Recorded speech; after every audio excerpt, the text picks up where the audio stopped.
Miss Nelson had a field day by Harry Allard and James Marshall. For some weeks now, gloom had blanketed the Horace Bees Middle School. No one laughed or threw spitballs. No one even smiled. Miss Nelson was worried. Everyone was down in the dumps. Even the cafeteria ladies had lost their sparkle. Miss Blatchford was so depressed he hid under his desk. "It's the worst time in the whole state," he said. And it was true. The Smedley Tornadoes were just pitiful. They hadn't won a game all year. They hadn't scored even a single point. And lately, they seemed only interested in horsing around and in giving coach the business. "Why practice?" they said. "We'll lose anyway." "We're in it for now," said old Pop Hansen, the janitor. The big Thanksgiving game is coming up, and the werewolves from Central are real animals. They'll make mincemeat out of our team." "That's to be done," said Miss Nelson. We need a real expert, said Pop. That afternoon, while Miss Nelson was grading papers, she heard wild laughter. It was coming from the teacher's lounge. Coach Armstrong had cracked up. I'll make a fresh pot of coffee," said Miss Nelson. When Coach had calmed down, Miss Nelson took him home in a taxi. "You need a nice long rest," she said. The next day, it was announced over the PA that Coach Armstrong would be out for a long time with the measles. "Who will take his place?" said his kids. When Miss Nelson passed by Lulu's after school, a serious discussion was going on. "We need someone who can really get the team into shape, huh? For the big Thanksgiving game," said one of the kids. "Someone who knows how to get results."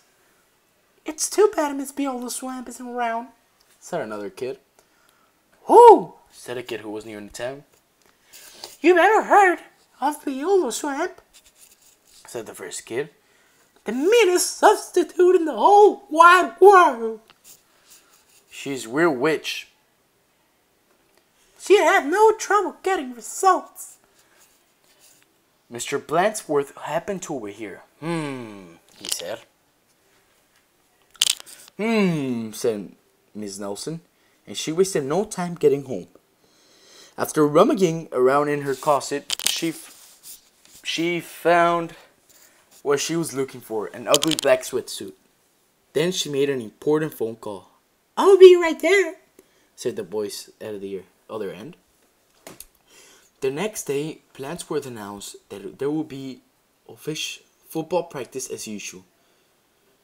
"Where it is," said the guys. "Let's really give him the business." The doors to the coach's office flew open and out stepped a lady in an ugly black dress. "My name is Viola Swamp," said the lady, "and I am here to get results." "It's Blandsworth!" cried the guys, and they left him off the field. "Oh, the rats," said Miss Blandsworth. "How could you tell?" Just then, the guys heard some squeaky tennis shoes. "I am Coach Swamp," said the lady in the black sweatsuit. The team's fullback tried to pussyfoot away. Pussyfoot away. Yeah, pussyfoot.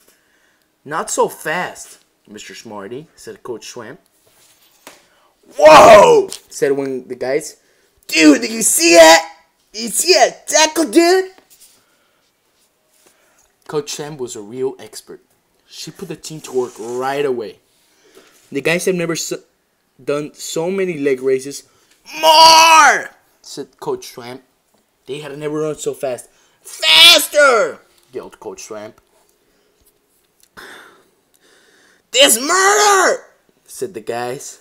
"Pipe down!" said Coach Swamp. In only a matter of days, the Smedley Tornadoes were looking better. Coach Swamp really gave them the business.